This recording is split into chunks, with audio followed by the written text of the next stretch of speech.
आज जो मैं आपको बताने जा रही हूँ, इसे सुनकर आप ये सोचने पर ज़रूर मजबूर हो जाएंगे कि क्या कोई इंसान इतना भी गिर सकता है, केवल अपने स्वार्थ के लिए या फिर ईर्ष्या में। ये कोई कहानी नहीं, बल्कि सत्य घटना पे आधारित है। एक महिला गीता जी नाम की, जो आज 52 साल की हैं। ये घटना उनके साथ तब घटित हुई जब वो 24 साल की थी, मात्र 24 साल। लेकिन बताते वक्त आप मेरा विश्वास मानिए, वो ऐसे बता रही थी जैसे ये उनके साथ कुछ 1-2 दिन पहले ही बीता हो। इतनी ताज़ा थी ये घटना उनकी आंखों में, उनकी बातों में। गीता जी बताती हैं कि जब उनका जन्म हुआ तो वो लोग बहुत ही ज़्यादा गरीब थे और दरिद्रता बढ़ती गई क्योंकि उनका परिवार बढ़ता गया। परिवार में पिताजी मजदूरी किया करते थे और इसी वजह से उनकी शादी जल्दी कर दी गई एक ऐसे घर में जहाँ पर उनके सास ससुर नहीं थे। उनके जेठ और जेठानी थी और उनके अपने पति थे। शादी के कुछ समय तो अच्छा भी था।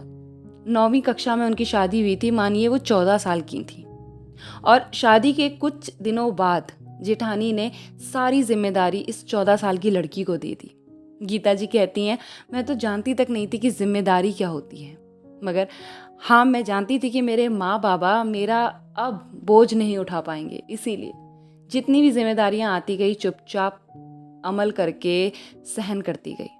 मेरे पति ग्रेजुएशन कर रहे थे और ट्यूशन पढ़ाते थे, तो ज़्यादा अर्निंग नहीं हो पाती थी। गीता जी बताती है, इसी वजह से जेठ जेठानी बात बात पर ताने सुनाते खर्चे को लेकर, और उनके भी अपने 2 बच्चे थे। 1 साल बाद गीता जी गर्भवती हुई और उनकी पुत्री ने जन्म लिया। उसके बाद तो जैसे बोझ और बढ़ गया। हर बात पर लड़ाइयाँ होने लगी क्योंकि जिम्मेदारी और खर्च दोनों बढ़ चुके थे। उसके कुछ साल बाद, करीबन 3 साल बाद, उन्होंने एक और बेटी को जन्म दिया और उसके बाद हदें पार हो गई। तो उनके पति ने डिसाइड किया कि वो अब शहर जाकर कुछ पैसा कमाएंगे। कोलकाता जाकर गीता जी के पति ने मजदूरी करनी शुरू की। गीता जी बताती हैं, वो नहीं गईं, वो अपने बेटियों के साथ ही जेठानी और जेठ जी के साथ रहीं। हालांकि हालात अच्छे नहीं थे, लेकिन एडजस्ट किया। वो अपना भी काम करती और उनका भी। तब तक उनकी जिंदगी में लड्डू गोपाल आए ही नहीं थे। कुछ समय बाद उन्हें एक फ़ोन कॉल आता है। वो रात का दृश्य वो आज भी नहीं भूल सकती हैं। बताते बताते उनकी आंखों में आंसू आ गए थे और ये वाक़या हुआ था करीबन रात के 9 बजे। 9 बजे उन्हें फ़ोन आता है। तब मोबाइल फ़ोन हुआ नहीं करते थे, तो लैंडलाइन पे जेठ जी को फ़ोन आता है। जेठ जी फ़ोन उठाते हैं और बात सुनकर चीखते हैं, जिसे सुनकर मैं और मेरी जेठानी जी अपने अपने कमरे से बाहर आ जाती हैं। वो बताते हैं कि गीता जी के पति के सेठ का फ़ोन था। उन्होंने बताया कि गीता जी के पति 4थे माले से गिर गए हैं मंजिल की और उनकी मृत्यु हो गई है। ये सुनते ही गीता जी के रोंगटे खड़े हो गए, पैरों के नीचे की ज़मीन खिसक गई और दुनिया एक पल में उजड़ गई। गीता जी बताती हैं, मेरे जेठ जी ने जैसे तैसे खुद को संभाला और पड़ोस के कुछ बच्चों को लेकर गए अपने साथ, और गाड़ी बुक करके गए और अपने साथ मेरे गीता जी के पति को ले आए। गीता जी की दुनिया खत्म हो चुकी थी और अब बस वो जानती थी कि उनका जीवन जेठ जेठानी के तानों और बेटियों की जिम्मेदारियों पर है। गीता जी दिन भर रोती और बीमार रहने लग गई, लेकिन फिर भी अपनी बेटियों का मुख देखकर उन्हें उठना पड़ता। अब जीवन में खास कुछ बचा नहीं था। तभी कुछ दिन रहने के लिए उनके पति की मामी जी आती हैं, जो अपने साथ अपने लड्डू गोपाल को लाती हैं, और उस दिन उनके जीवन में लड्डू गोपाल का आगमन होता है। वो देखती है कि किस तरह मामी जी लड्डू गोपाल को सुबह उठाती है, नहलाती है, अपने बच्चे की तरह खाना खिलाती है, 4 पहर का भोग लगाती है, उसके बाद सुलाती है।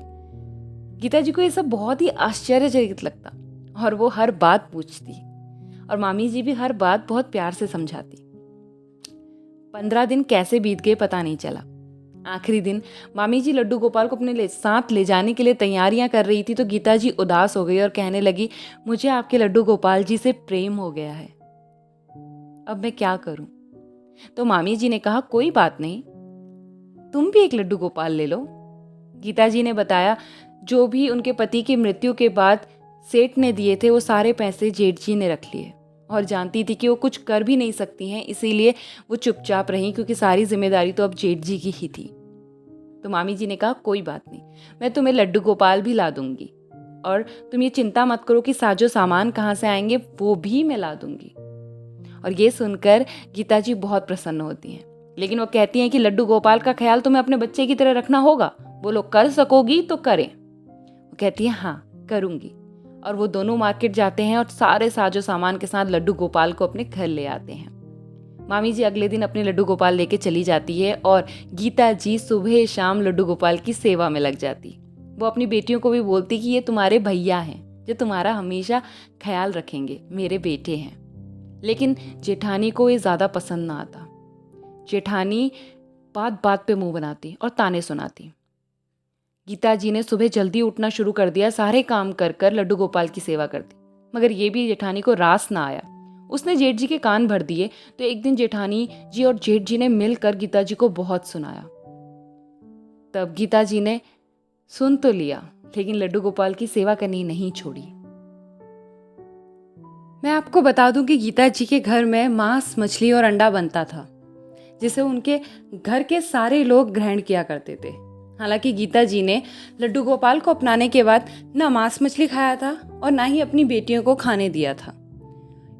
यही वजह से उन्होंने अपना चूल्हा भी अलग कर लिया था, जिसमें वो लड्डू जी के लिए एक भोग बनाती और फिर उसी भोग को ग्रहण कर लेती प्रसाद समझकर। लेकिन घर वालों के लिए तो बनाना ही पड़ता।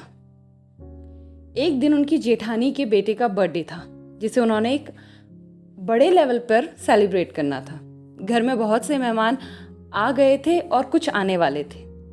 जन्मदिन के दिन बहुत से पकवान बने और मांस मछली भी बना।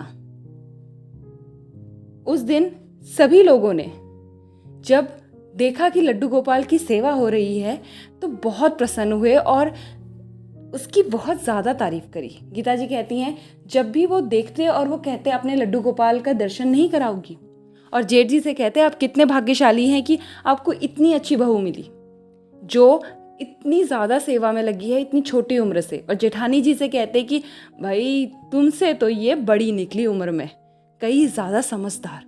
और जेठानी जी अंदर ही अंदर जलती, जैसे बस अब उनका सब्र का बांध टूट रहा हो, लेकिन कुछ कह नहीं पाती।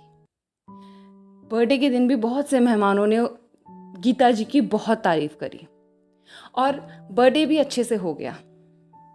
गीता जी ने जब सब मेहमान चले गए, रात को कहा कि अब मैं अपने लड्डू गोपाल को सुला के आती हूँ, उसके बाद भोजन करूंगी। लेकिन जिस मामी जी ने उनको लड्डू गोपाल दिए थे, उनकी बेटी ने कहा मैं सुला दूंगी गीता जी। तो गीता जी ने कहा हाँ सुला दो। तो वो सुलाने चली गई और जब गई तो वहाँ अंदर मंदिर घर से बहुत ज़ोर से चीखी, जिसको सुनते ही सभी लोग वहाँ पहुँचे। और गीता जी ने कहा उसके हाथ में जो मैंने देखा, उसे देखकर मैं मानो बेहोशी होने वाली थी। मैंने देखा कि उसके हाथ में एक मांस का बर्तन है। मैंने पूछा ये क्या है, तो उसने बताया कि ये भगवान के भोग के थाली के नीचे रखा हुआ था, उसे भी नहीं पता ये कहाँ से आया। ये देखकर गीता जी की जेठानी बोली वाह गीता जी, वैसे तो तुम बहुत भगवान की भक्ति में लगी रहती हो और उसके बाद जो भोजन बनाती हो उनके लिए खुद ही ग्रहण करती हो ना, तो ये दिखावा किस चीज़ का? अगर भोग यही है तो ये तो हमारे साथ भी खा सकती हो। और यही सुनकर घर में आए बुजुर्ग भी बोलने लगे हाँ बहू, तुम्हें मन मारने की ज़रूरत नहीं है। जिस दिन भगवान की सच्ची भक्ति होगी उस दिन अपने आप ही तुम्हारे इन सब से मन हट जाएगा। अगर तुम्हें खाना है तो खा लो, भगवान किसी को नहीं रोकते। और ये सब सुन के गीता जी का जैसे कलेजा ही फट गया और वो कुछ न कह सकी, बस भगवान जी की तरफ देखकर रोती रही, जैसे मन ही मन सवाल कर रही हो कि प्रभु ये क्या है, मेरी पूजा में कौन सी चूक रह गई। मगर कहते हैं ना कि ऊपर वाले की लाठी में शोर होता है, बिल्कुल नहीं, मगर न्याय ज़रूर होता है।